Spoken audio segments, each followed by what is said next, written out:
The brilliant lights that illuminated the great city of Jerusalem were extinguished one by one as the Feast of Tabernacles came to an end. The week-long celebration recalled the brighter days of Israel's glorious past, when God Himself led the nation with the fire of His presence.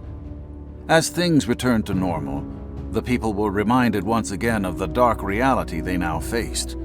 They were a nation in darkness, ruled by strangers. Where was God?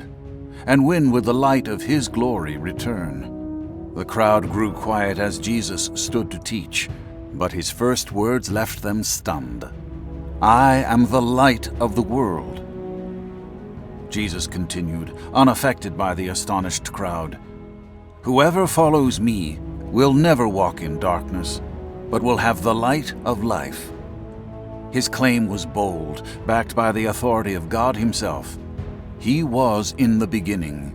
He was the true source of life and light that spoke the world into existence. And He was the light that shined into darkness, and darkness could not overcome it. "I am the light of the world," He said. Adam and Eve once lived in a place where God's brilliant presence brought them daily joy, happiness, and perfect fellowship. There were no tears, no pain, no sickness, and no death, because it was a place where God lived, and the light of His righteousness ruled. In the light of God's presence, Adam and Eve wanted for nothing. Their every need was fulfilled. Their every hunger was satisfied. This was true paradise. But Adam and Eve rebelled against God, and sin and darkness entered their perfect world. They were driven out of paradise, and for the first time, they experienced shame, hopelessness, anxiety, and the pain of being separated from the light, from the one who breathed them, loved them, into existence. Sin entered their lives and plunged Adam and Eve into darkness.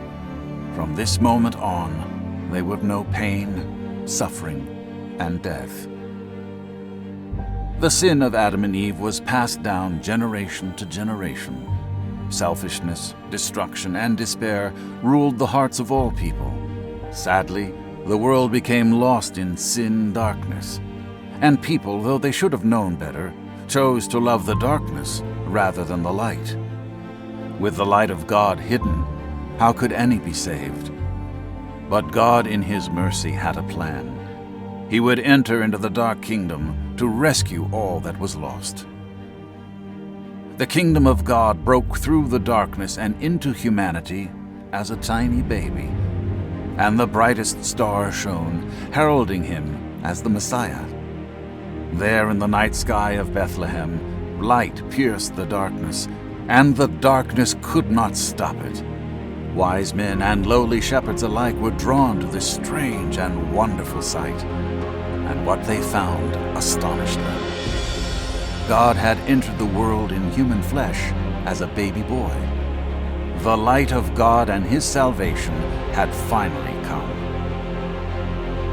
This young child grew up, and when the time had come, He gave His life on a cross for the sins of the world. The light of the world was extinguished. But this was not the end of the story. Jesus rose from the dead in glory, and His resurrection proved that sin and death had been conquered once and for all. All that Adam and Eve had lost so long ago, Jesus had won back. Through faith in Jesus Christ, anyone can be forgiven of sin and saved out of spiritual darkness.